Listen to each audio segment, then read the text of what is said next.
దేవుని పరిశుద్ధ నామమునకు మహిమ కలుగును. ప్రియమైన బిడ్డలారా, మనము గత దినములో నుంచి కూడా ప్రభు అయినటువంటి యేసుక్రీస్తు ఎందుకు ధనవంతులై ఉండి కూడా దరిద్రుడుగా ఆయన జన్మించాడో ఆ విషయాన్ని గురించి ధ్యానిస్తూ వస్తున్నాం. మనందరినీ కూడా ఆయన ధనవంతులుగా చేయాలని ఏం చేస్తుంటే ఆయన దరిద్రుడు అయ్యాలంట. ఏ రీతిగా మనందరినీ కూడా ధనవంతులుగా చేశాడు అని మనము దీనికి ముందు తరగతిలో మనం నేర్చుకున్నాం.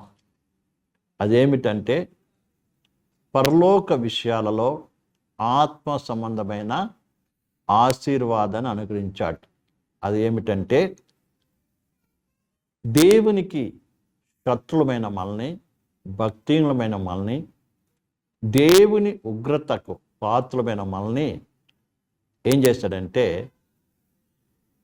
ఆయన మరణము ద్వారా, అనగా ప్రభువైన యేసుక్రీస్తు యొక్క మరణము ద్వారా, మరణ పునరుద్ధానాల ద్వారా ఆయన యందు విశ్వాసం ఉంచేటట్టుగా చేసి, ఆ విశ్వాసము ద్వారా మనం అందరము కూడా ఆయన పిల్లలు అయ్యేటువంటి అధికారమును అనుగ్రహించాడు. మనం అందరం కూడా ఏమయ్యాం? ఆయన పిల్లలం అవ్వటానికి ప్రేమ ద్వారా అధికారాన్ని అనుగ్రహించాడు. ఆయన కుమారులుగా మనందరం చేశాడు. ప్రేమైన బిడ్డలారా, కుమారులు అనగా మనమందరము కూడా ఏమై ఉన్నాము? ఆయన దేవుని వారసులముగా చేశాడు. దేవుని వారసులముగా చేశాడు.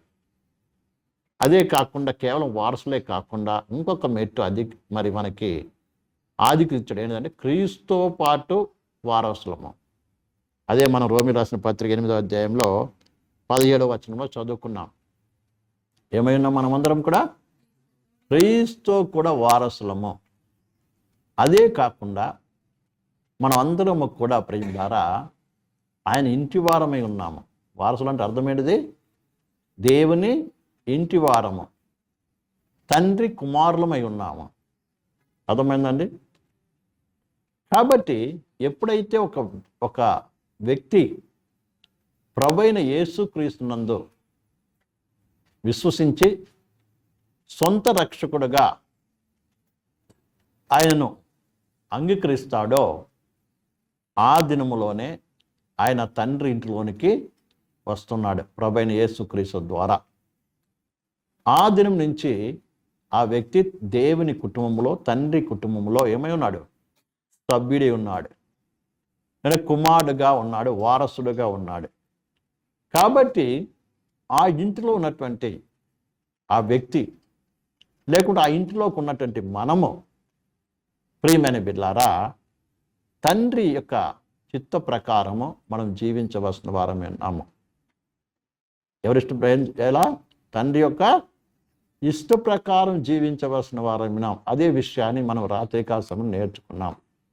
తండ్రి చిత్త ప్రకారం జీవించడం నేర్చుకోవాలి. అప్పుడే ఆ ఇంటిలో నీవు ఉండేటువంటి యొక్క అధికారము నువ్వు కలిగిన వాడుగా ఉంటావు. అర్థమవుతుందండి? ఎప్పుడైతే నీ ఇష్ట ప్రకారం నడవాలని అనుకుంటావో ఆ దినంలోనే తండ్రి ఇంటి నుంచి నువ్వేమవుతావు? బయటి వ్యక్తి అవుతున్నావు. అన్నమాట. అర్థమవుతుందండి? ఏ రీతిగా అయితే తండ్రి యొక్క ఆ యొక్క చిన్న కుమారుడు ఏమయ్యాడు? తన ఇష్ట ప్రకారం జీవించాలనుకున్నప్పుడు ఏం చేశాడండి? తండ్రి ఇంట్లో నుంచి బయటికి వెళ్ళిపోయాడు. అర్థమవుతుందండి? తర్వాత ఆయన పరిస్థితి ఎలా అయిందో అలాగే ఎవరైతే తమ తమ ఇష్ట ప్రకారం జీవించాలని, తమ సొంత ఇష్ట ప్రకారం నడవాలని ఆశపడుతుంటారో వారందరి యొక్క పరిస్థితి అలాగే ఉంటుంది. మొట్టమొదటి బాగానే ఉంటుంది. ఎవరైతే యేసుని నమ్ముకొని మారుమనసు పొంది రక్షింపబడి దేవుని ఇంటిలోనికి వచ్చిన తర్వాత, బ్యాప్టిజం ద్వారా ప్రభువులోనికి వచ్చిన తర్వాత, ఎవరైతే తమ సొంత ఇష్ట ప్రకారం జీవించాలని ఆశపడతారో వారు ఏమవుతున్నారు? దేవుని నుంచి ఏమవుతున్నారు? దేవుని నుంచి మళ్ళా దూరం అయిపోతూ ఉంటారు. బహుశా వాళ్ళు దేవుని మందిరంకి వస్తుండవచ్చును, సహవాసం ఉండవచ్చును, సంఘంలో ఉండవచ్చు. కానీ వారి సొంత ఇష్ట ప్రకారం జీవించాలని ఎప్పుడైతే ఆశపడతారో ఆ క్షణం వారు ఏమవుతారు? దేవునికి వారికి ఏముండదు, సంబంధం ఉండదు. బహుశా లోకరీతిగా అన్ని విధాలుగా వారికి అన్ని దొరుకుతుండొచ్చు, కానీ వారికి దేవునికి ఏముండదు, సంబంధము ఉండదు. ఒక దినమున ఆ వ్యక్తికి ఎలాంటి పరిస్థితి, ఆ తప్పిపోయిన వెళ్ళిపోయిన తండ్రిని విడిచి వెళ్ళిపోయిన కుమారుని యొక్క పరిస్థితి ఎలా ఉంటుందో అదే రీతిగా వారికి సంభవిస్తూ ఉంటుంది. అమ్మడు అర్థమవుతుందా? ఒకవేళ మారు మనసు పొంది తిరిగి వస్తే అవకాశం తిరిగి దొరుకుతుంది, కానీ లేకపోతే దొరకదు. ఈ విషయాన్ని బాగా అర్థం చేసుకోవాలి. కాబట్టి మనం ఎల్లప్పుడూ కూడా తండ్రి ఇంట్లో ఉండేటువంటి వారమై ఉన్నాము.